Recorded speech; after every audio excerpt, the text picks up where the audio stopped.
Yes. And today we're gonna do something pretty different. We're just gonna do a reading stream. Another update? How many updates can this app possibly have? It's quiet. There's not a lot going on. I'm probably gonna hold Tallulah and read a book. I don't know how high up I need this to be for me to do that comfortably. I keep my hair wrapped a lot, so as a result, it looks like this. And I do wash it a little more frequently than I used to. I just need to stay on the upkeep, honestly. Um, it's not as uneven as it used to be. I did pick a big old spot back there for several years, a decade, really. But yeah, we're not doing anything serious or major today. We're just gonna focus on reading a book. This is a book I've been reading for a couple years. It's called Cutting School by Noelle Rooks. And yeah, it's about segregation and public education. Oh, new update ready to install. It's installing. Great.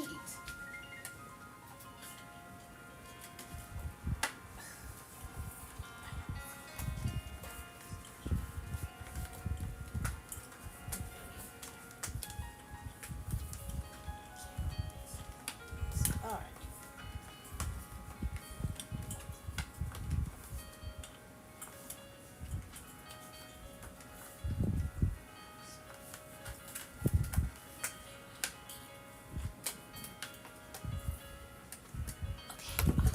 Occupationist.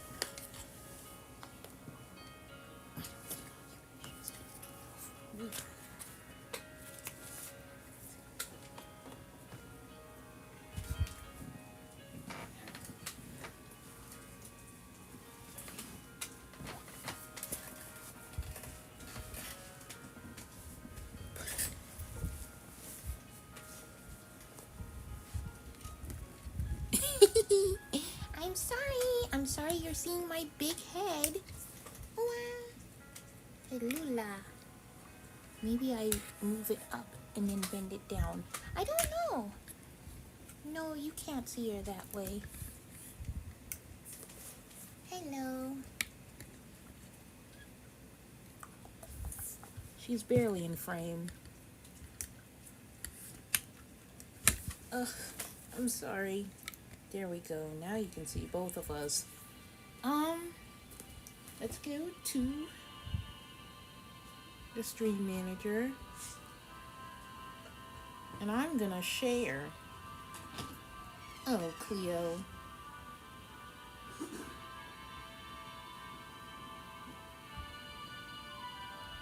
This dog is moving around quite a bit.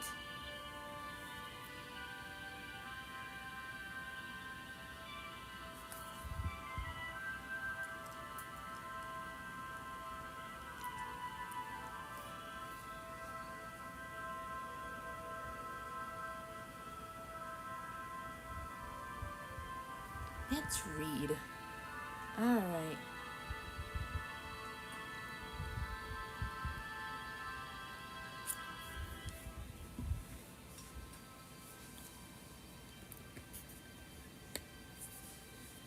Alright, so I'm gonna pick up where I left off.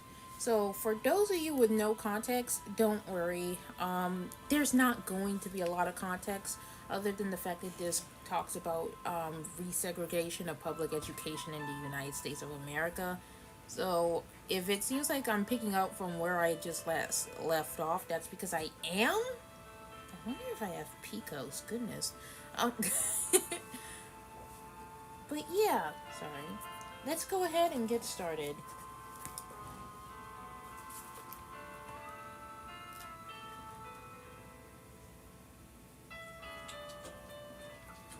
Okay. Oh, I started at the beginning of a chapter. Chapter 6, Stealing School. In 2011, a Cuban immigrant named Hamlet Garcia and his wife Alicia enrolled their 5-year-old daughter Fiorella in a largely white and affluent school in the Philadelphia suburbs of Montgomery County, Pennsylvania. Before the move, the child was to have attended a lower performing school in Philadelphia. The couple says they were having marital problems that became severe enough for Alicia to move out of their Philadelphia home and take their daughter with her to her father's house in the suburbs. In March of 2012, the couple reconciled and Alicia and Fiorella moved back to Philadelphia, though Fiorella continued to attend the suburban school. In April of 2012, the school district contacted the couple to dispute their residency, and that August, they were told they were facing arrest. The criminal complaint sworn out against them said that the Garcias stole $10,000, which was the per pupil cost of 1 year at the Montgomery County Public School their daughter had attended. The dollar amount made the charge a felony with a potential prison sentence of 7 years. Rather than face the ordeal of a trial and the possibility of conviction, the couple accepted a plea bargain and agreed to pay $11,000. The case also cost the couple an additional $70,000 in legal fees. When interviewed, Garcia said, "I was just in disbelief that this was happening in America over the education of a 5-year-old child." He continued, "I pleaded with the superintendent. I said, look, we're good parents. We're good citizens. I'm a business owner. I never did anything. I always walked the straight line." His pleas fell on deaf ears.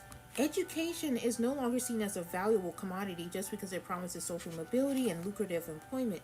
It is also a possession with a specific dollar figure attached, owned by the wealthy, and all too often denied to those who are not. For that reason, cases of so-called educational theft like that of the Garcia family exemplify the impact of Segronomics on communities in search of quality education. Just as underperforming, highly racially and economically segregated urban schools constitute a lucrative opportunity for some of the business of education, high-performing schools in wealthy areas are a valuable asset worth protecting with incarceration if it comes to that. Jesus. Cleo, please, be nice to the baby.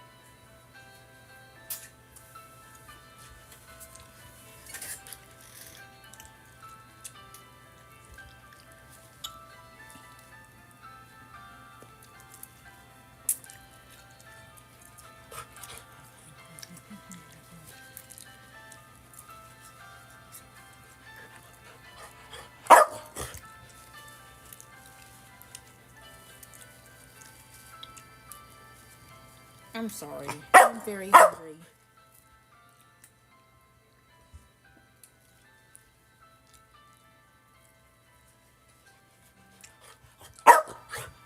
I'm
Given cases like the Garcias, it is then perplexing that federal, state, and local authorities are rarely as aggressive about protecting taxpayer money from businesses or individuals who steal the educational funds earmarked for the expansion of charter schools in communities of color. Such theft is a widespread problem. In May of 2014, two nonprofit groups issued a research report titled Charter School Vulnerabilities to Waste, Fraud, and Abuse, jointly authored by Integrity in Education and the Center for Popular Democracy. The report warned that lax federal oversight of the rapidly expanding charter industry has led to the theft of more than 100 million due to fraud, mismanagement, and outright theft. A few months after that study was released, a subsequent wave of news reports described federal raids and arrests at the offices of charter schools and charter management organizations in Connecticut, New Mexico, Indiana, Ohio, Louisiana, and Illinois. These actions were taken following investigations into activities such as theft of money and equipment, bribery, kickback, and stock manipulation schemes, and a misappropriation of funds by charter school administrators who use taxpayer dollars to purchase real estate for their personal use, take luxury vacations, and treat friends and associates to fancy meals. My goodness. Unlike the funds stolen by charter school founders and administrators, the varied roads that led to the conviction of lower income parents reveals a tight connection between substandard educational systems, racism, poverty, segregation, and a criminal justice system that harshly punishes poor non-white people in a way disproportionate to the nature of their offenses when compared to the large-scale physical abuse perpetuated in wealthier whiter communities and by some segments of the charter school industry. If quality education gushed forth in communities that were poor and of color, instead of trickled down from the wealthy to everyone else, this simply would not be happening. This chapter looks at that double standard. In one instance, parents in search of quality education are surveilled, prosecuted, and at times jailed, while at the same time, charter school operators steal millions of dollars because of the lack of consistent regulation of the industry as a whole. Between 2012 and 2014, parents in Connecticut, Kentucky, Pennsylvania, and Missouri were either charged, arrested, or stood trial for enrolling their children in better public schools outside of their districts. Their crime was stealing education. This particular phenomenon is now so common that on either coast, and in many places in between, school districts have in the past few years begun to hire special investigators to follow, photograph, and film children as they go from home to school and back again. This surveillance helps school officials determine if all the students who show up day after day are legally permitted to attend the schools. The desire to keep poor, non white children out of wealthy schoolhouses has even spawned new businesses. Districts in Florida, Pennsylvania, California, and New Jersey that did not want to spend the money to hire full time investigators have contracted with companies promising lower cost ways of verifying student addresses. With names like VerifyResidence.com, such companies, according to one website, provide the latest in cover video technology and digital photographic equipment to photograph, videotape, and document children going from their house to school. No, Cleo, I'm busy. I'm busy, little girl. You are so big. For school districts willing to invest even more, that company offers a reward program that rewards anonymous tipsters with $250 checks for reporting out of district students. My God. The consequences for parents and students caught in this web are devastating and can include tens of thousands of dollars in fees, jail time, and felony convictions that preclude them from voting and guaranteeing gaining future employment. This is what happened in the spring of 2014 when a judge in Connecticut sentenced a black mother, Tanya McDowell, to 12 years in prison for stealing an education for her kindergarten-age son. Education officials in Connecticut said that her son should have enrolled in the city of Bridgeport, not the wealthy town of Norwalk. Miss McDowell and her son were homeless when she was arrested for educational theft. They split their time between a homeless shelter in Norwalk, the home of her babysitter Anna Marquez, in Norwalk, and sometimes there was no room elsewhere in the back seat of her minivan. In order to even enroll her son in school, she used her babysitter's Norwalk address, which was in a public housing complex. When school officials discovered that the kindergartner was not what they considered a legal resident of Norwalk, they could have simply asked McDowell to remove him from school. That is what they had done with 20 or so other students found to be illegally enrolled that year. But officials decided to prosecute this black single homeless parent on first degree larceny charges that carried a maximum sentence of up to 20 years in prison. School district officials readily admitted that they treated McDowell far more harshly than they did others because they wanted to make an example of her. They didn't want their community to be seen as welcoming to other parents who might want to provide their children with an education to which they were not entitled. In that regard, Bridgeport is a microcosm of the many cities where the migration of wealthy whites and their tax dollars to the suburbs have had devastating consequences for the people left behind. As such, this case makes clear the lengths to which some would go to make sure the drawbridge allowing access to their school is quickly and securely pulled up behind them after they are safely encouraged and escorted on the other side. In relation to urban education, school reform, and the difficulties involved in navigating the caste-defining realities of apartheid education, this case and the situation of Bridgeport schools in general are a distillation of history made present and point out the urgency of our need to find solutions.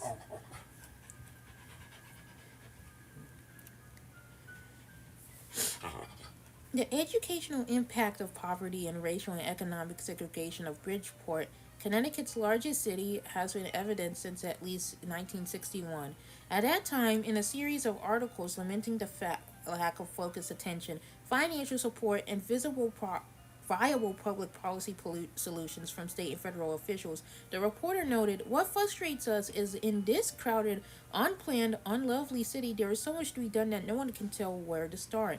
Another article published later that same week in 1961 reported that when state educators came to Bridgeport to evaluate the local high school, they praised the teachers but chastised the city for a lack of financial support, specifically noting that students were forced to pay for their own books, science equipment, globes, and maps. The officials reported this situation makes a mockery of a free public education, concluding if Bridgeport were a poor community, a poor state, and a poor nation, this condition might be more easily understood. Bridgeport schools in the 1960s were only beginning their transformation into an abysmal state. The trickle of whites moving out to other towns and cities with their tax dollars was not yet the rushing river it would become a few decades later. However, since 1960, Connecticut has, in a sense, warehoused its poor in this one city surrounded by towns that are among the richest in the nation. By the 1990s, 20% of the residents and a quarter of the children there lived in poverty. As is so often the case, poverty breeds of their ills. According to the pastor Kenneth Morales Jr., a former school board member, in the city of Bridgeport, we have 18 schools that are failing. Of those, 13 have been failing for over 10 years.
Yo, I'm sorry.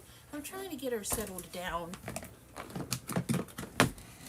I'm gonna have to buy her even more treats, which means I'm gonna have to do a redeposit.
this has evaporated quite a bit.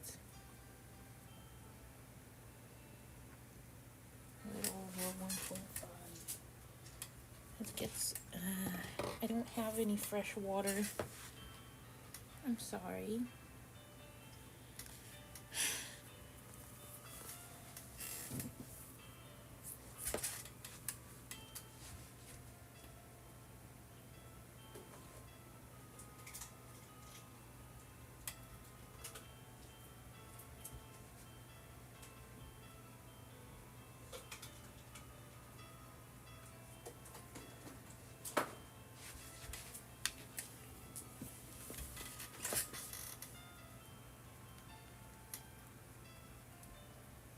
Okay, I did find water from elsewhere. Here we go.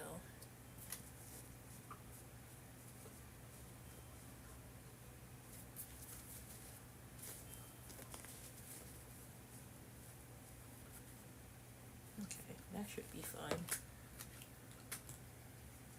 She doesn't need a lot.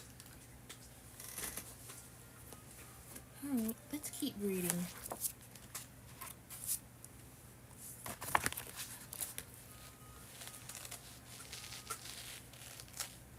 The children in Bridgeport are educated in a system with few students who are white or wealthy. It is a school system long understood to be a failure. With that history as context, it is easy to see how a homeless black mother might risk everything to ensure a quality education for her child, as well as easy to understand the reasons why authorities would struggle mightily to keep her out. If you were allowed to stay, others might follow. The fears on both sides are as much about policy as they are about economics. However, economics is the driving force.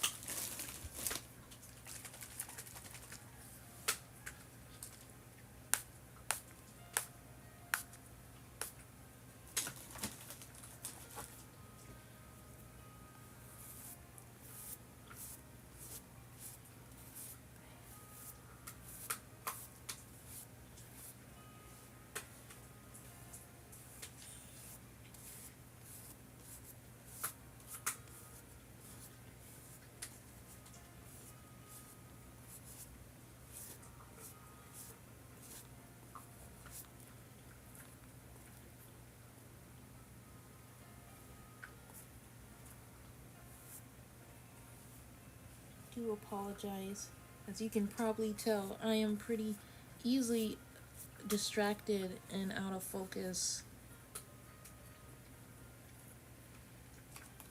Okay.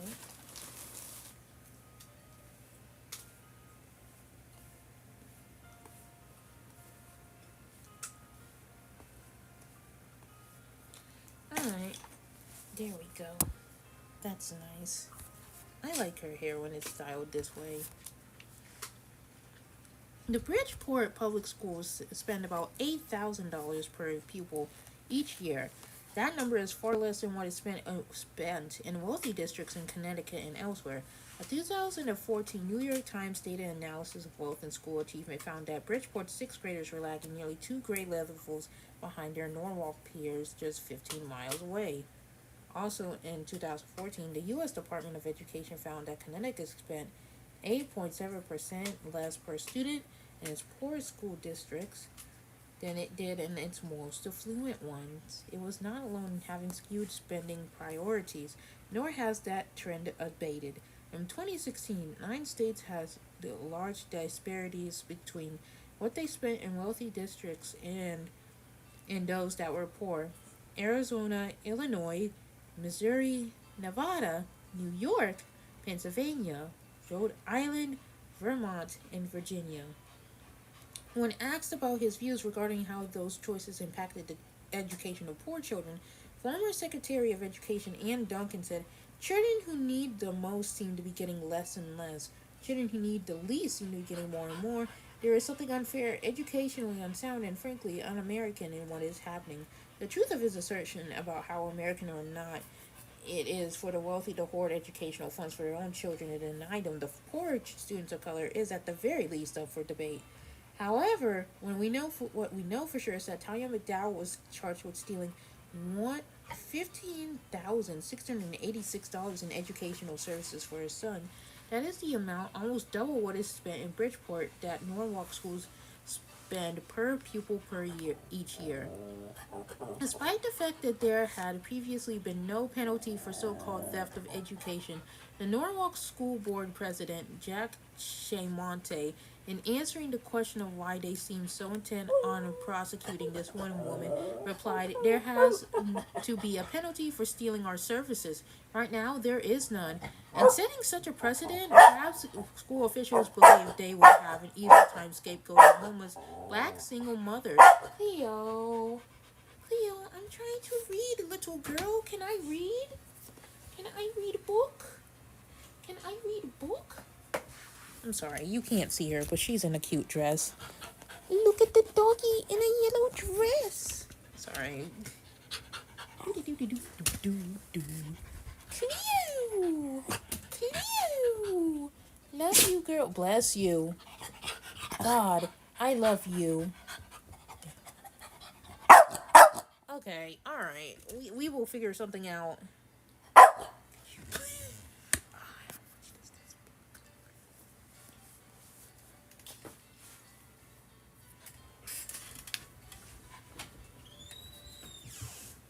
Bro, I'm trying to read. Can I do that? Can I read? Please?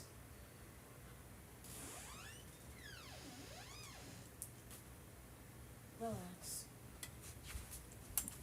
Okay. I think we're good now. I don't know what she wants.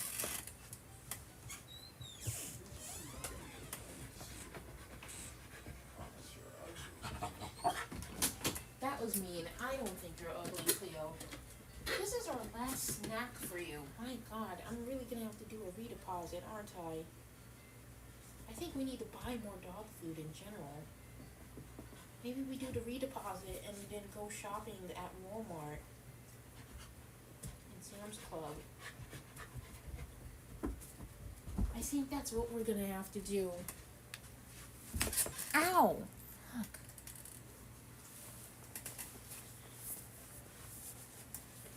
Okay, let's get back to reading.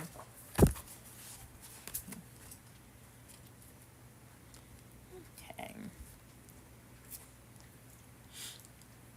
Despite the fact that there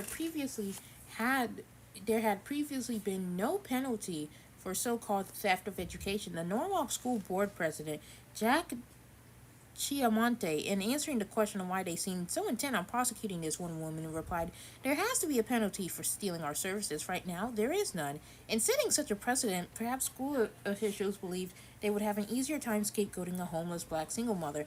Their thinking persisted despite the fact that her homelessness should have protected her and her son. Under federal law, children can continue to attend classes in the school district where they began their education if the family becomes homeless at some later point. That made no difference whatsoever." Norwalk's mayor, Richard Mokia, when asked to explain why the family's homelessness didn't lead his administration to follow the law, did not so much answer the question as restate the facts before offering his opinion when he said this woman was using an illegal address in a public housing complex, has a checkered past, and despite all the protestations that she's concerned about her son, if she had done things right, this would have never happened. Mayor Mokia did not specify what exactly he wishes McDowell had done more right, and she and her son were not the only casualties of this case. When McDowell enrolled her child in Norwalk's Brookside Elementary School, Anna Marquez, McDowell's babysitter, signed a notarized statement saying the child lived in her public housing unit. In their quest to establish the boundaries of their schools, school officials passed a statement to Norwalk Housing Authority officials, who then began eviction proceedings against Marquez for fraud. It would not just be McDowell and her son who would pay a high price for trying to obtain a rigorous education, one that would have almost been impossible to obtain within the Bridgeport city limits. An average black student in Bridgeport attends a school with 5 times the poverty rate of a school attended by the average white student in Connecticut. Two-thirds of the city's children are born into families on public assistance. More than half of the neighborhoods in this city have the unemployment rates reaching as high as 50%. These are the conditions that led to McDowell's impossible choice about how to meet her son's educational needs. As a result, the video which prosecutors pursued McDowell's attracted national attention. The Connecticut chapter of the NAACP both hired a lawyer for her and issued a supportive statement that said, "The criminalization of parents trying to enroll their child in a better quality school simply to give their child a chance for a better life is wrong and should be resolved through civil, not criminal means." The online petition site Change.org collected over 27,000 signatures urging an end to her prosecution. Public sentiment seemed to be moving in her favor, but then McDowell was arrested on drug charges as a result of an undercover police sting. To the extent that the national outcry over her treatment might have had an ameliorating effort on a harsh sentence, following the drug conviction, prosecutors, believing they now had the moral high ground, pressed for a speedy conclusion. They joined the drug and school theft cases and won the right to have them tried together. Given mandatory sentencing minimums, McDowell faced the potential of serving over 20 years in prison. Instead, she opted for a plea that resulted in a 12-year sentence with parole eligibility after 5 years. While she served her time until she was paroled early in 2015, her son lived with her grandmother in Bridgeport and attended school in that district. He suffered from frequent nightmares. Though the sentencing in this case is extreme, McDowell and her family are not alone in attracting national attention for attempting to navigate structural barriers impeding black children from receiving a quality education. The so-called crime of educational theft is growing and expanded by leaps and bounds. The same year that McDowell began serving her sentence, a federal judge sentenced another single black mother, Kelly Williams Bowler of Cleveland, Ohio, to 10 days in jail, 3 years of probation, and 80 hours of community service. Though the governor would subsequently pardon her, she too was convicted of stealing an education for her children. Sadly, her father was also swept up in the frenzy and was arrested on fraud charges for letting his daughter use his address. In trying to fight the prosecution, he lost his house and ultimately died in 2012 while still in prison. The whole case is yet another example of the ways that education and access to a quality, non-segregated, non-apartheid kind of it has become a marker of socially limiting caste system. Her crime was using her father's address to enroll her children in a predominantly white and wealthy school district in which she did not reside. His crime was helping his grandchildren. Williams Bowler, who worked as a teacher's aide for many years, was aware of many boundary-hopping kids or students who were zoned for one district but attended school in another. She knew that it was both illegal and discouraged. She never believed it was prosecutable. However, she made the choice to try and find a more stable situation in 2006 after there was a break-in at her home in Akron. Though no one was there when the robbery took place, she was nonetheless deeply concerned about her daughters, then ages 13 and 9. As she explained, "I've got 2 girls and they're growing up. I couldn't have them walk home alone from school." She said this was the first time it occurred to her that she might be able to use her father's address. Not only were the schools where he lived better, but because he was retired, she said, "I knew he would be home to look after the girls." Though William Bowler says the educational quality of the schools in Copley Fairlawn were not the primary reason for her decision, the difference between the educational record of Akron schools and that of Copley Fairlawn School District, where her father's house was located, is stark.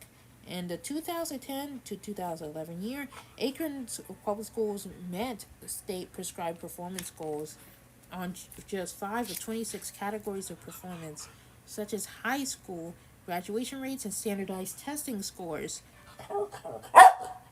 for reading and math. The Copley Fairlawn School District met all 26 of its state benchmarks.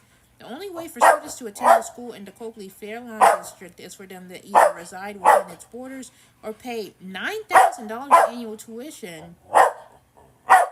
Cleo, I'm trying to read, little girl. What could you possibly want, stinky girl? Little dog, little baby, little stinky. You want a snack? You want to eat? You want to eat something? You want to eat something yummy? You want a treat? I don't know. I'm sorry, you guys. I'm trying to do this, but Cleo is just so antsy. I don't know what she wants.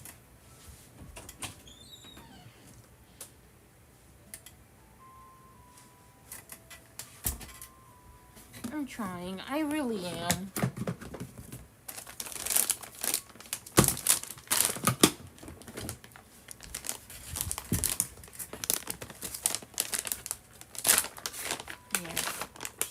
these treats. Ta-da! These are really cheap. I should probably buy more when I make a redeposit. I guess I'm going to Walmart to buy food tomorrow then. I don't know. I don't know what else to do. Dog food mainly, but also just some regular food in general. I would really like a little more beef and ground meat. It would probably help to make some stuff easier around the house if I wanted to help cook on the weekends. I don't know. I wouldn't even know what I wanted to make. I could get boxed meal food and see what I can do with that and some ground beef. I really miss stroganoff. But again, I have to see once I get there tomorrow. I'm sorry. I know this isn't what you guys came for.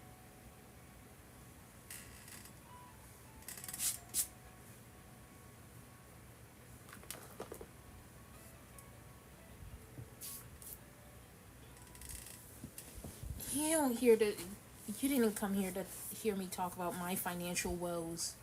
And I understand that. You just want to hear me read a book. So we'll continue.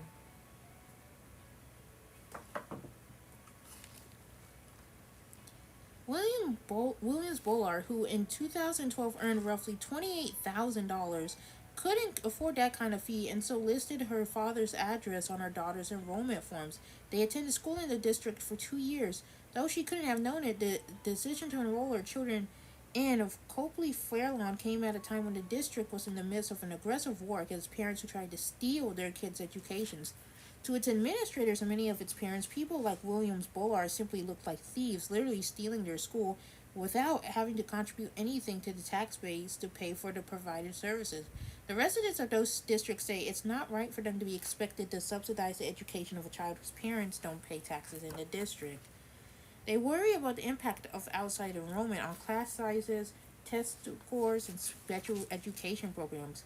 They believe these feared changes justified increased vigilance about keeping our families who do not pay taxes, even though at times the methods involved border on something more than extreme.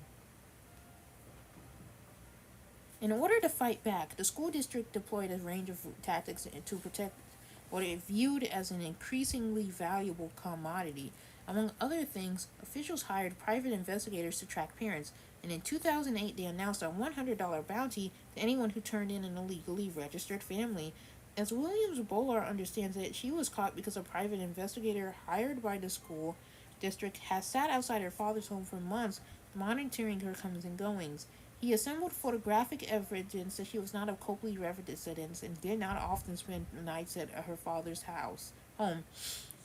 Though she fought the charges, she was eventually indicted for grand theft and forgery. Her father was convicted of fraud. After her conviction, she served 9 days in jail, and the terms of her parole forbid her from drinking and required her to submit drug tests and report monthly to a probation officer. She also had to perform 80 hours of community service and pay $800 in restitution, as well as the cost of Summit County's prosecution against her.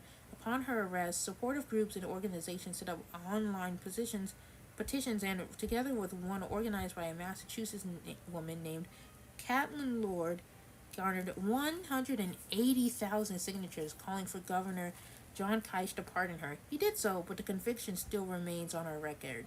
The account of Williams Bolar's younger daughter, Jada, comparing the school district to which she had been assigned with the one to which her mother and grandfather were able to send her for a few short years, harkens back to pre-Brown versus Board era sanctioned segregation.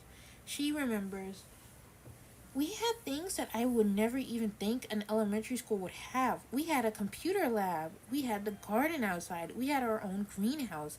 As Jada recalls to move back to the Akron school, she says, "It was a huge difference. It was huge. We didn't learn that much. It was disruptive in classes. There were no resources. It was completely different, and I felt like I wasn't learning anything at all." Oh. Tellingly, wealthy whites do not end up with felony convictions when they are accused of educational theft.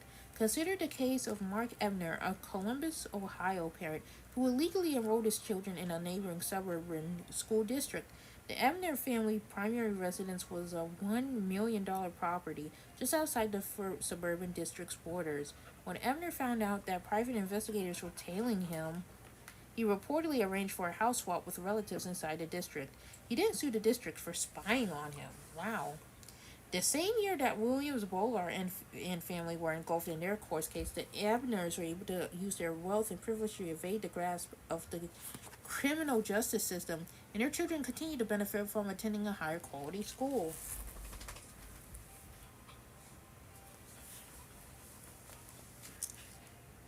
The situation of Williams Bowler would not be the last time that families who are struggling financially would find the schoolhouse doors in wealthy districts firmly shut in their faces. Here, look, it's a snack. You don't want it anymore? No more treat? No more treat?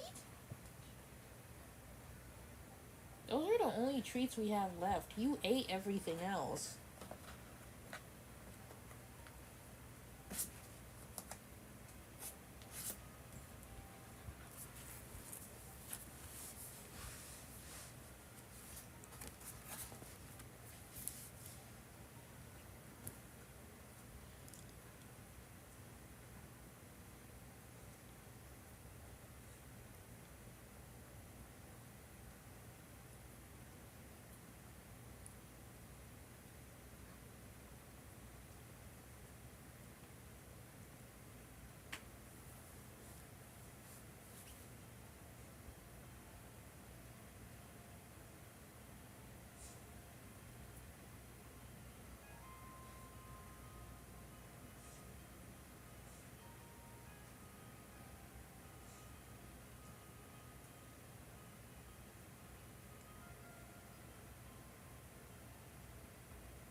In Rochester, New York, Yolanda Hill used her mother's address to register her kids in the academically strong suburban districts of Greece, where her mother lived. She had herself lived in the district the year before, but after losing her home to foreclosure, she was forced to move to the less expensive town of Rochester.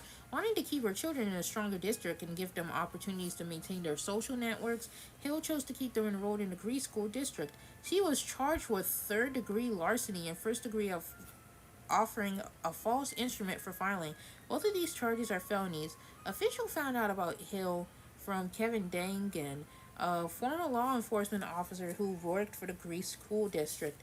He spent mornings and afternoons staking out bus stops in the house in Greece where Hill said she and her children lived. He discovered that they commuted to Greece by bus every morning, and so he turned them in to school officials.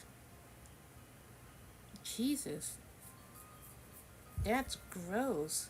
In Broward County, Florida, the school board put up posters that read, "False address can lead to arrest." School registration forms also warn parents that lying about where they live can lead to a perjury charge and jail time. In Grosse Pointe, Michigan, a wealthy suburb of Detroit, 3,000 parents signed a petition demanding that the school board spend the necessary $8,000 to verify the registration information of each of the 9,000 students in the district. Officials acquiesced, but at the end of the investigation, they found only 40 non-residential students. If found to be guilty, parents in the state can be jailed for up to 20 days. In Washington, D.C., parents can be jailed for up to 90 days for stealing education.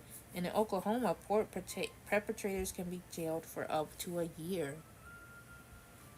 In 2015, the school district in Orinda, California, made national headlines when officials hired an investigator to spy on the 7-year-old daughter of a nanny. Both lived together near the school in the home of her mother's employers. School officials allowed the little girl to stay in the district school only after her mother agreed to make the couple she worked for official caregivers for her child, which allowed her employers to enroll her in the school. And that's insane. In the Fremont Unified School District in California, the district has created an anonymous tip line and can impose up to $5,000 in fines for any parents found to be skirting the residency requirements. The district also has caseworkers who conduct residency checks at the beginning of each school year. This is true despite the fact that Valerie Williams, Director of Pupil Services in Fremont, says the number of students removed for hopping boundaries each year is fairly small. In Atlanta, a mother of three faced up to 8 years in prison after being charged with 16 counts of falsifying school documents so that her kids, all honor students, could attend better schools in the city rather than in her home district of Cobb County, Georgia. And the Bayonne School District in northern New Jersey promises parents a $200 bounty when they provide credible information that leads to a student being kicked out. None of the parents snared in these schemes are wealthy. Few are white, and most are single mothers of color who are doing what they can to provide a quality education for their children. They have to risk either turning themselves into criminals or enduring financial ruin to achieve it. This is a well defined, multi pronged, and life altering assault on parents who are poor, of color, and desperately seek access to high quality education for their children. For them, due to a lack of money, the schoolhouse doors are closed and they risk time in jail for their actions. Meanwhile, the same ethos of vigorous oversight, surveillance, and prosecution is lacking in relation to the staggering sums of money stolen by growing numbers of charter school managers and operators of states throughout the country. By and large, this money and the schools funded by it are supposed to be used primarily to educate urban children who live in school districts like the one parents risk prosecution in order to escape. Within the charter school sector, unscrupulous educational providers regularly steal millions in taxpayer funds because of the startling lack of mandated oversight from local, state, and federal officials. These providers are not followed, harassed, or stalked with laser like focus directed at poor parents in struggling school districts who want to enroll their children in higher performing schools. Despite financial abuses, and during a time when the prosecution of economically vulnerable parents is expanding apace, both major political parties continue to support the largely unregulated expansion of charter schools. As a result, the cycle of hoarding and plundering educational funds earmarked for poor and working class children of color continues uninterrupted, as it has since the 19th century. Again and again, these families learned that race, segregation, and educational policy in this country work against, not for, low income black and Latino communities. At the same time, the wealthy and political elite learned that race, education, and educational policy works for them. It shores up their caste status, bespeaks moral authority, and ensures financial gain for some, all while whole communities fall further and further behind. Perhaps we're failing to collectively notice this social arrangement where increasingly thick walls are erected around certain districts, both allowing and keeping out students based on race, ethnicity, and economic status, can help to explain how it came to be that in April 2015, the United States Congress voted 360 to 45 to pass the Success and Opportunity to Quality Charter Schools Act, H.R. 10. The bill was authored with the express purpose of strengthening the charter school program and to allow successful charter school models to be replicated nationwide to support choice, innovation, and excellence in education. The bill did not include provisions requiring a strengthening of innovative surveillance techniques to check charter schools, cheaters, and criminals who are stealing both educational funds and futures. It's only fair that we strengthen regulation and oversight of this industry to at least match the level at which we enforce their policies, theft policies targeting poor parents of color. There's no other way to make it clear that class and skin color are not merely the economic entry fees to a new kind of free market education system that generates fast profits by exploiting economic and racial inequality. Okay, well, I think that's about it for now. Or maybe it's not. I think we'll take a slight break to give Tallulah a feed. We haven't fed her at all today. I feel bad about that.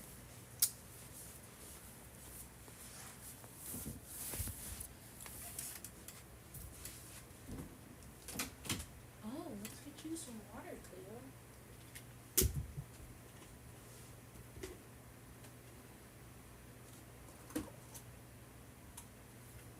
I'll be back in a few minutes.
No, I'm not. I don't know. Okay. Well, we're taking a break, as you can tell. What the fuck?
Dun, dun, dun.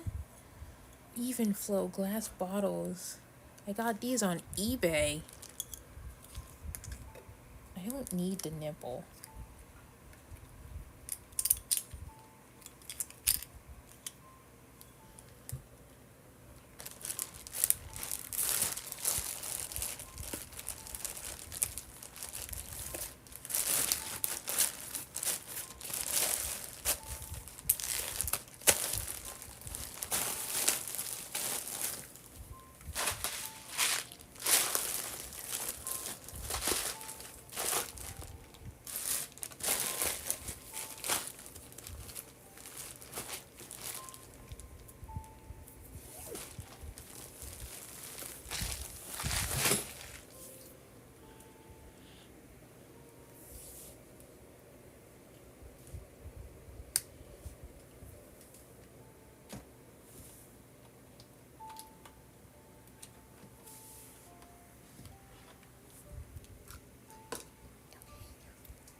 You know what?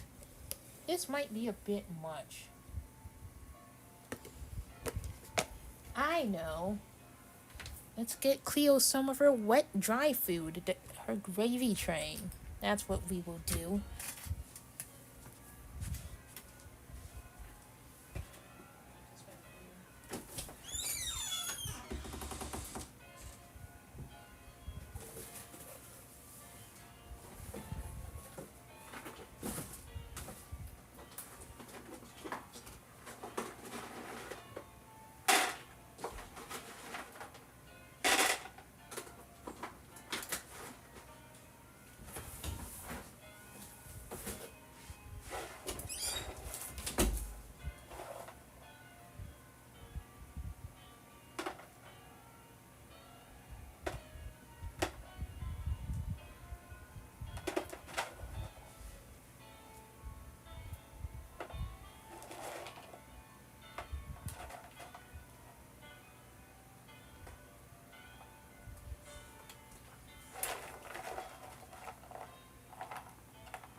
That's her food. Maybe this is what she wanted this whole time.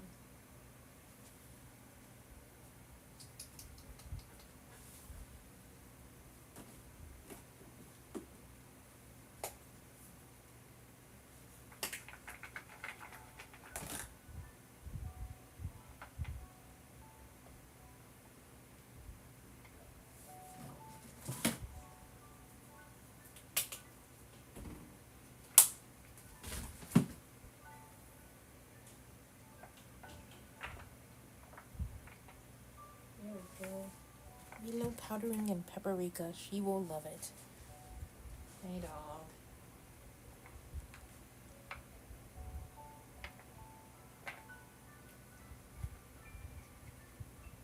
There we go. Eat.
Girl, please come and eat. Ew.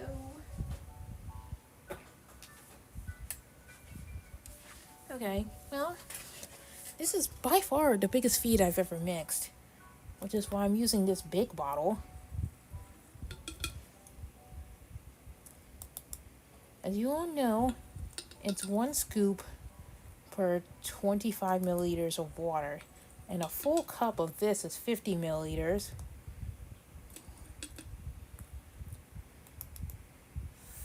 5, 6.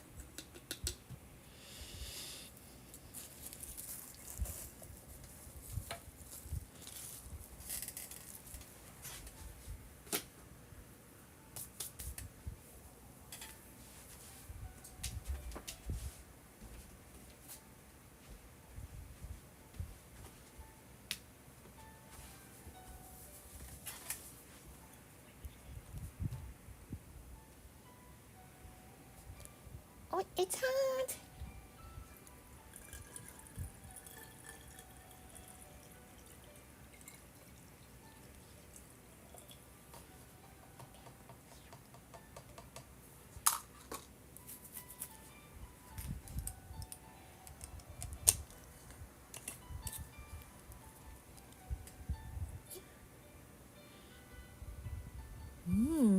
Interesting. It is very nostalgic.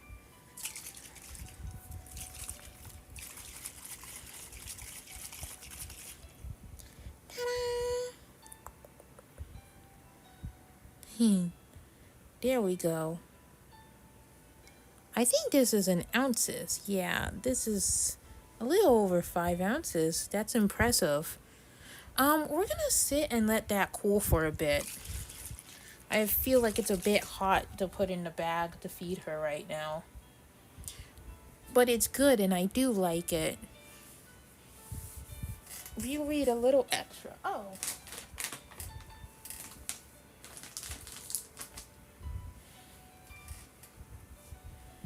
Alright, let's read it just a little extra.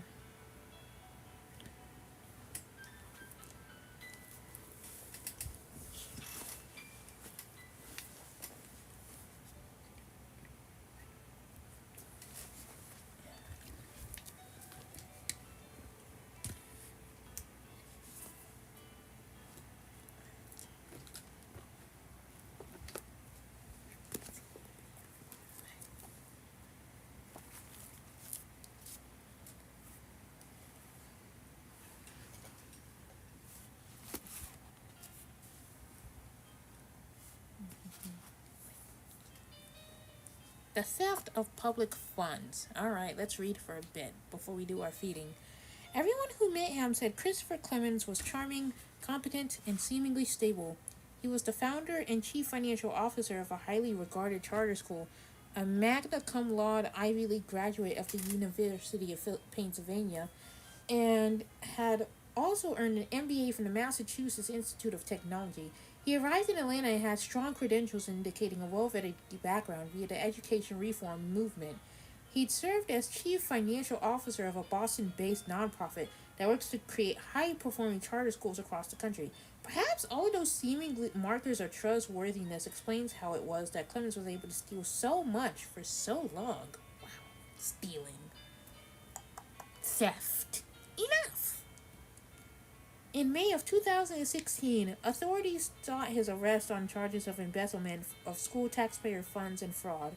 By then, the school's new principal had found numerous cash transfers to Clemens and other staff, tens of thousands of dollars in cash withdrawals, and charges at places like Hooters and Twin Peaks, and for strip clubs with names like Gold Rush Shower Bar and the Cheetah Lounge. In some cases, the charges totals more than $5,000 on a single date, with the largest single strip club charge coming in at over $12,000. These charges to Atlanta's Latin Academy charter schools account should have set off some type of alarm. State education officials and corporate executives from Teach for America and Coca-Cola sat on the school's board. Someone should have noticed. No one did. Instead, the theft continued for years. In the end, the final total amounted to more than $600,000. It was all taxpayer money. Clemens led the state after the losses were discovered. The school from which he stole was, as a result of his actions, so financially troubled that board members closed it. Soon after, the boards of two other Atlanta area charter schools Clemens founded reported that more than $350,000 in additional funds were also missing. Nearly 200 children attended the hastily closed school that, given its focus on classical educational practices such as the study of Latin, was supposed to prepare the low-income children who attended the school for college education. This story is but one of a growing number of cautionary tales for those supporting the rapid and awfully lightly regulated expansion of charter schools. As a newspaper account emphasized following the revelation of the theft, Latin Academy, with its all-star board and experienced leaders, seemed on track to thrive. But behind that facade of apparent success, the school spent millions of tax dollars with little public scrutiny and operated with a lack of public input foreign to many traditional public schools. The $600,000 embezzled by one man at one school pales in comparison to the total amount in taxpayer dollars that is disappearing from school coffers nationwide. In May 2016, we learned that the management company for two for-profit charter schools in Jacksonville, Florida, was accused of grand theft, money laundering, and an aggravated white-collar crime. Newport Education Partners, which operated the San Jose Academy and the San Jose Preparatory School, both in Jacksonville, was indicted for fraudulently billing different vendors hundreds of thousands of dollars for supplies, equipment, and services. Prosecutors said Newport had been working to launder the stolen money since 2011. The management company collected millions in public education funding annually for running schools in at least three Florida counties. One of Newport's schools in St. Petersburg, Windsor Prep Academy, ran up a $1 million deficit and also had to return a $75,000 grant because the company's managers couldn't tell authorities how the money was spent. For some, charter schools seem to function as something akin to ATMs with no maximum daily limit attached. In Philadelphia alone, between 2005 and 2011, the U.S. Department of Education opened 53 investigations into charter school fraud, resulting in 21 indictments and 17 convictions that implicated 20 of the city's 90 charters. Federal prosecutors there indicted the CDO and the board president of the New Media Technology Charter School, alleging the pair had stolen more than $500,000 in school funds and used the money on other business ventures, including a private school, a health food store, and a web design firm. What the what? This is just an embezzlement, a guzzling of funds. My goodness. Absolute abuse of funds.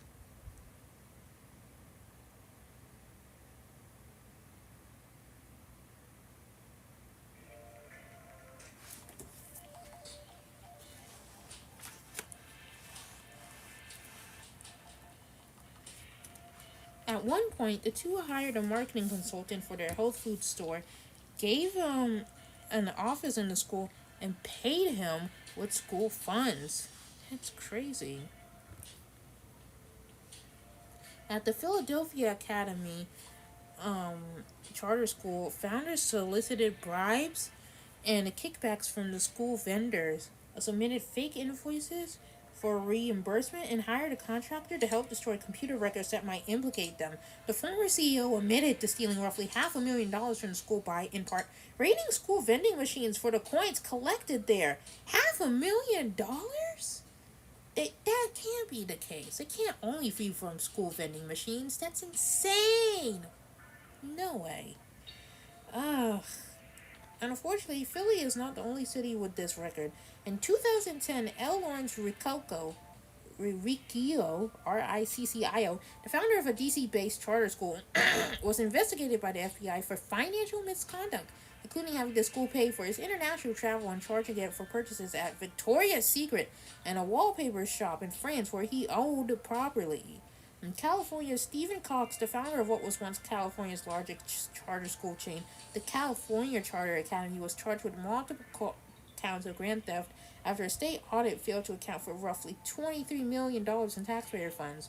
Cox and at least one other employee and used school funds for personal benefit, including $18,000 for jet skis, $11,000 for Disney-related merchandise, $9,000 at the Disneyland Health Spa, and $42,000 to pay personal income taxes. He also diverted more than $500,000 into other ventures, including the company started Extreme Motorsports, and spent more than $1 million hiring family members and giving them retroactive raises.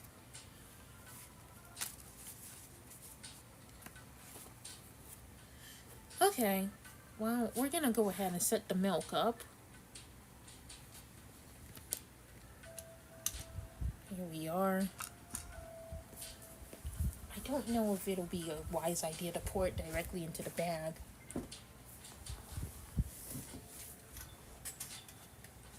Leo, do you want to come in? I'm gonna close the door to feed Kalila. Come on. Come on, eat your food. You don't want it. Are you not hungry? You're not hungry? I don't understand. What's wrong? What's wrong with the food, little girl? No? No, Cleo, please don't tell me I wasted this. I don't know. I don't know anymore. I just need you to behave.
Okay. Enough.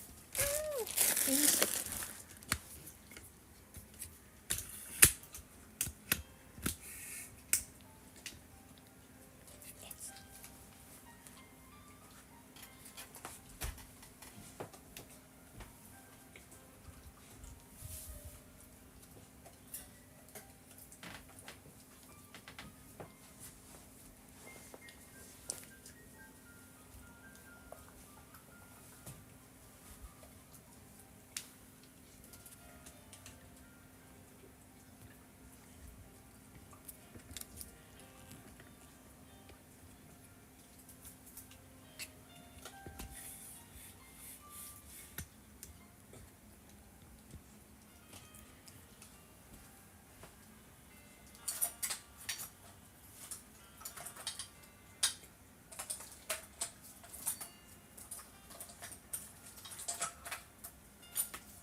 Doing a flash.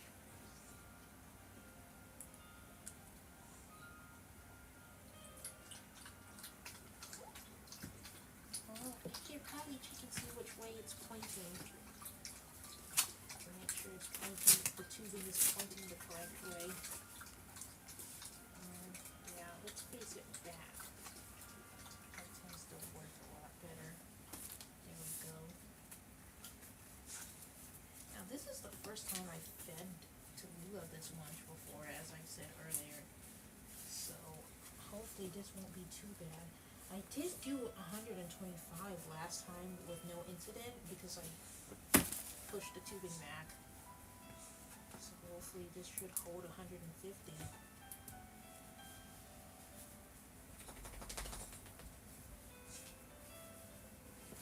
Such a sweetheart. Okay, girlie.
It's flowing pretty slow.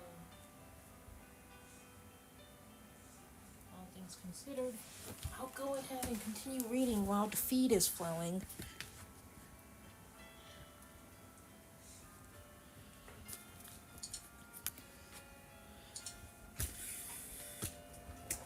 Okay, the baby.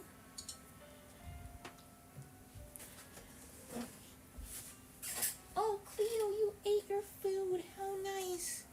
Will you relax now, little dog? I'm going to continue reading how the bag goes down.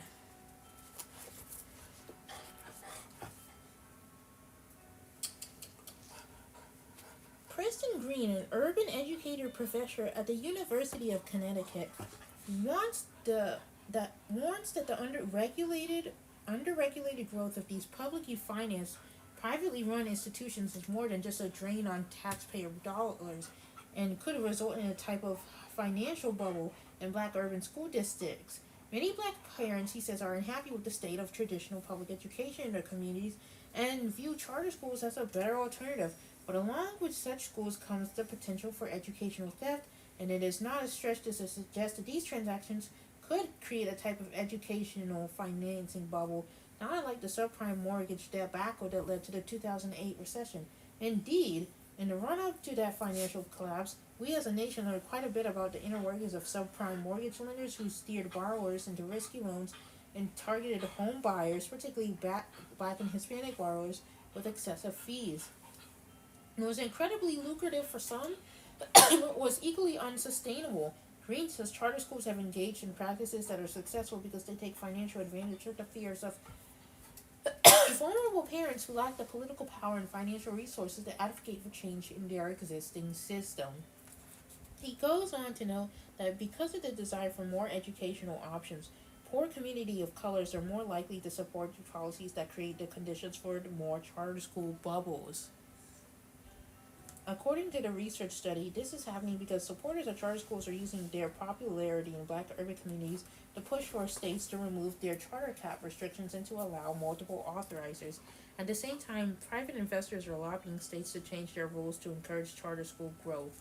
The result is what he describes as a policy bubble, where the combination of multiple authorizers and a lack of oversight can end up creating an abundance of poor performing schools in particular communities that need high quality education more than most communities do. The leaders of such schools find ways beyond theft to be an entrepreneur. Green cites examples such as charter schools in Milwaukee that handed out $100 gift cards purchased with taxpayer funds to school students and parents.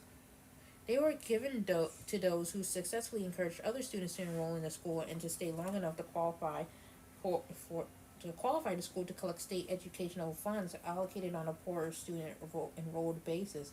In one such school, the Urban Day School, an electronic billboard hung up above the front office informing members of the school community, "Hey parents, refer a student and earn $100 cash." Officials at the school said the gift card campaign was cost effective because it could raise the school's official enrollment level and, along with it, the corresponding level of state aid.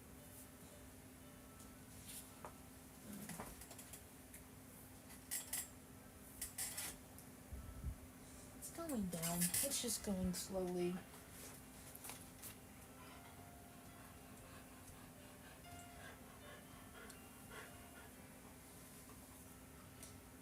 Another school in that city, Capital West Academy, offered families who referred a child who then enrolled the chance to enter their name in a drawing for a $100 gift card. Windlick Elementary School jumped into the fray and began offering a $50 grocery store gift card to anyone who referred a student. For the winners to be eligible for the card, the recruited student had to be present at the school on September 19th. The day enrollment numbers were reported to state authorities. All told, by means legal as well as those illegal, charter schools are a cash cow for many of their operators.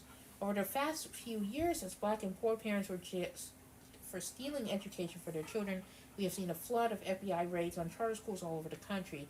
Agents burst unannounced into schools and carted off documents that they hope will lead them to some of the missing money and aid them in their prosecution efforts. Unfortunately, stolen charter school funds are rarely returned, yet the number of such schools continues to grow. Indeed, they remain popular with our political and financial elite. For example, while not mentioning the staggering amounts of missing money, former Secretary of Education John King has called charter schools good laboratories for innovation. As a result of the rhetoric focused primarily on educational innovation and not on the innovative ways that some operators are finding to both illegally make as well as steal money in the United States, the number of public charter schools has grown from 1,542 in 1999 to almost 6,000 in 2016. And of course, in some cities, the percentage is much higher. New Orleans public school system is now almost completely comprised of charter schools. In Detroit, almost 60% of public schools are charter, and in Washington, D.C., upwards of 50% of schools are charters.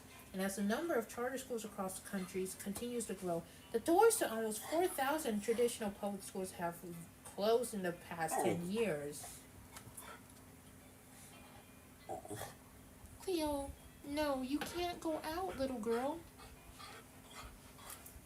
Here, up on the bed.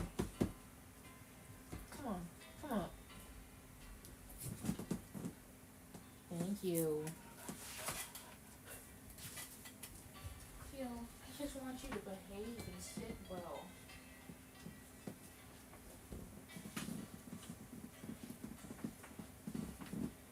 Thank you. Here. No wine either? Alright.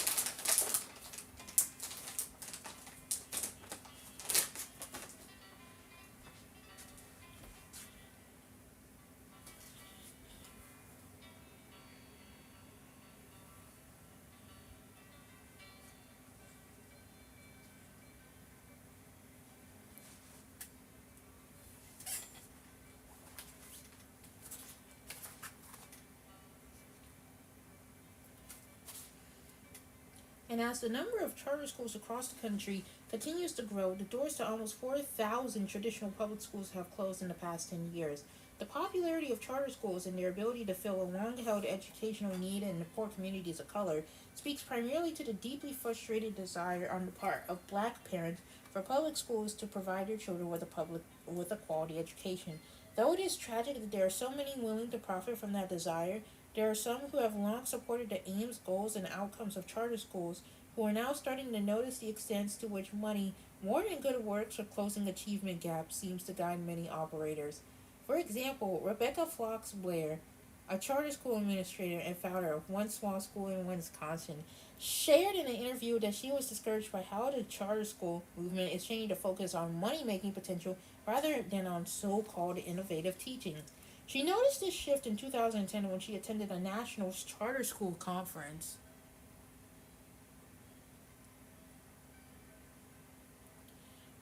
She recalled it's all these huge operators and they look down on schools like ours. They call us the mom and pop schools. It is clear that what education writer and editor Stan Karp has referred to as the huge transfer of resources and students from our public education to the publicly funded but privately managed charter sector has made the potential profits more than a little tempting. One example is Michael Sharp, a former CEO of the Fuse Charter School in Hartford, Connecticut, who admitted in court that he had faked his academic credentials in order to hide the fact that he was a two-time felon, had been previously convicted of embezzlement, and had served 5 years in prison as a result. My goodness. In Detroit, Michigan, another city with a burgeoning charter school movement, the presence of such schools has led to lucrative contracts for private operators at the same time that traditional public schools are starved for funds.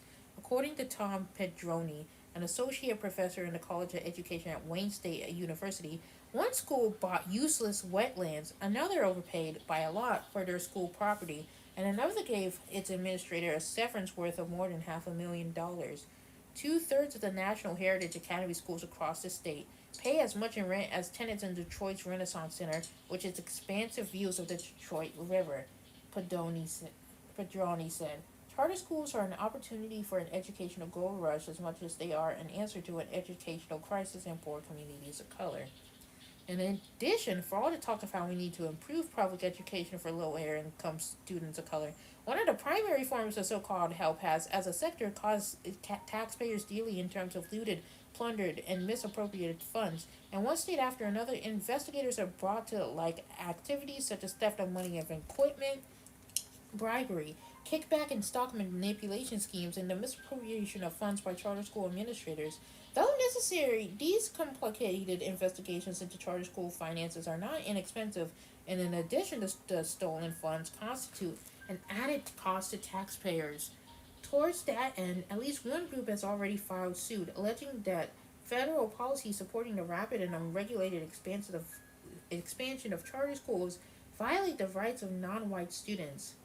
Filed with the U.S. Department of Education's Office for Civil Rights in May of 2015 by a civil rights organization called the Advancement Project, as well as with the Justice Department, the complaint charges that the federally backed practice of closing traditional public schools and opening charter schools in their place has so harmed students in Newark, New Jersey, Chicago, and New Orleans that African Americans' children's hopes for equal educational opportunity are being dashed, and their civil rights impeded. What these districts all have in common are black and Latino enrollments of over 80%, along with poverty levels consistently over 70%. Put simply, these are children who can least afford to have their tax dollars allocated for their education stolen or their right to a quality education disrupted. According to Green, who authored the report, suggesting that the charter school industry is arguably at the point of a financial meltdown on par with that of subprime mortgages, lawsuits such as these may ultimately represent our best hope to burst this charter school bubble before it gets much further out of control. Civil rights lawsuits alleging unequal treatment are one way to have some of this unchecked, likely regulated growth slow, if not fully halt. He adds that we may be approaching a period where we will start seeing state constituted challenges, like in Washington state, where in the spring of 2016, a coalition of public school educators, administrators, and labor unions challenged the constitutionality of the state's original 2012 charter law, which was then overturned by the Washington Supreme Court. Interesting. Their lawsuit charged that the new law allows unelected charter school operators to spend public money without adequate public oversight or accountability, and that the new laws funds charter schools with lottery money, diverting funding from the state general fund, the main source of funding for the state's K to 12 public schools. Okay. Our scholarships are funded with lottery money. That's really interesting. I think the Hope Grant is funded with lottery money as well. That's nice. That's interesting, at least. As Green concedes, the most worrisome scenario is a community that ends up with few traditional public schools, insufficient oversight by both of charter management organizations and elected officials, and no significant pressure to get charter schools to perform well. He could also add that such a system, in a worst case scenario, would probably also vigorously prosecute parents who made an attempt to circumvent residency laws in order to access a well-run, well-regulated school system that consistently provided a high-quality education. If we continue on the current trajectory, that would be the present and future of education in far too many communities. And would you look at that, just as the feed finishes, we are now on chapter 7. Or maybe we will be. I don't know. There we go. Her feed's finishing. It's done.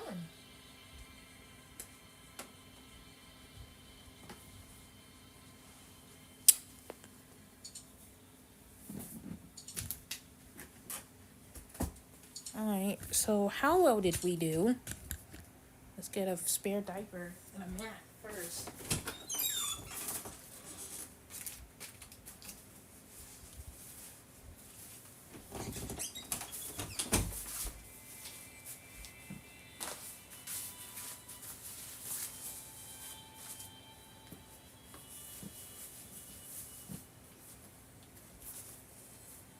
So far, seems so good.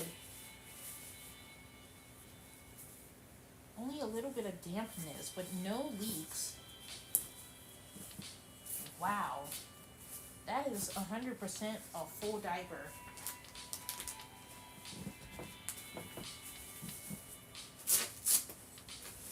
But it collected everything. It turns out leaning it towards the back and letting things move slowly up towards the front is amazing. So we now know that this can hold over 150 milliliters if necessary.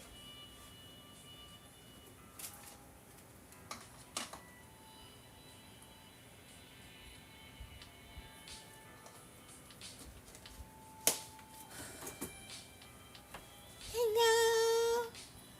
That's holy water, by the way. Alright, let's do a flush.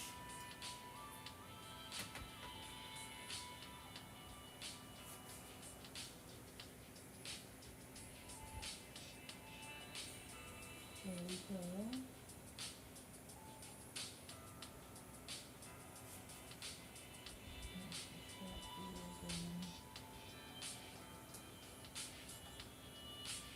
You're not supposed to do this on a real baby with a YouTube, but I'm pushing it through.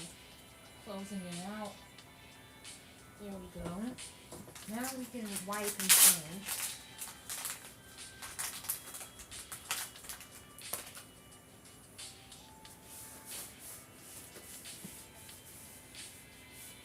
And it's perfect. Nothing messed up. It did amazing. This is so great, honestly. I love this. Everything's dry, not a single mess was made. And yeah, I am definitely sloppy at changing diapers, I will say that much.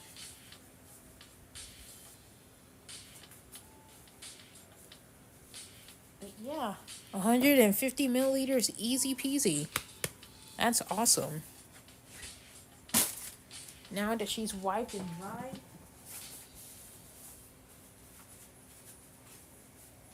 love these diapers too. Like, these diapers are awesome. If this was an honest diaper, it would not have been able to hold more than 100 milliliters, truth be told. Those diapers are cute, but they are definitely for lighter feeds. I could probably size up to a size 3, but even then, in my experience, the size 3 ended up leaking with a 125.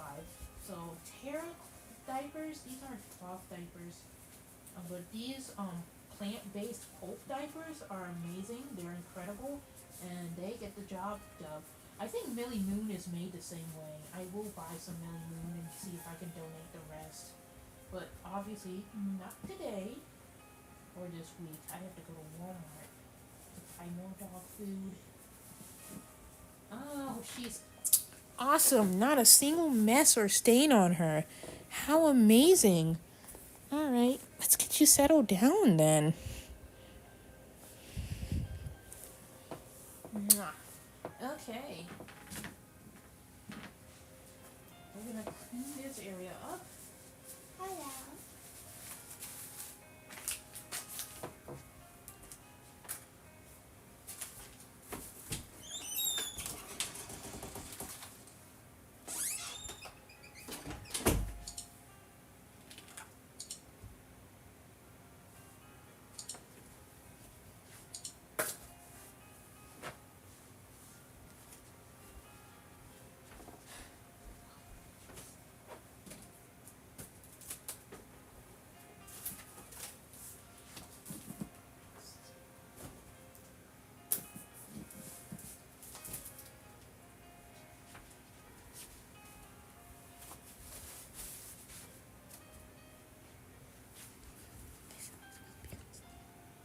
Okay, so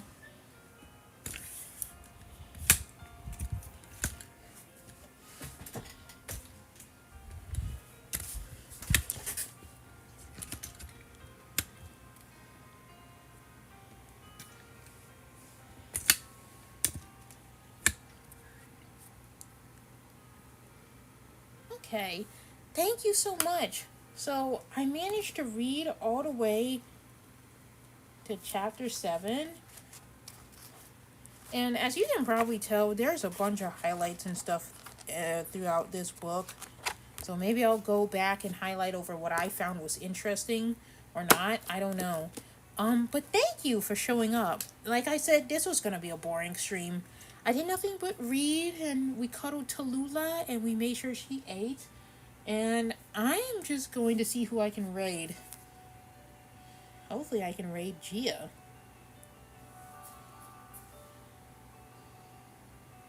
Or Curtis. If he's still alive. No? They're not. They're not live, huh?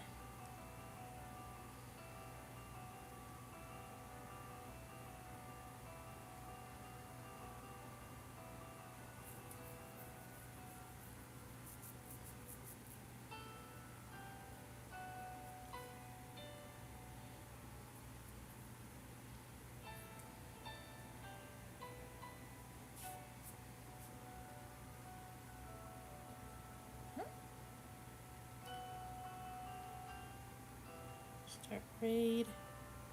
Okay, there we go. We're raiding Sylvie.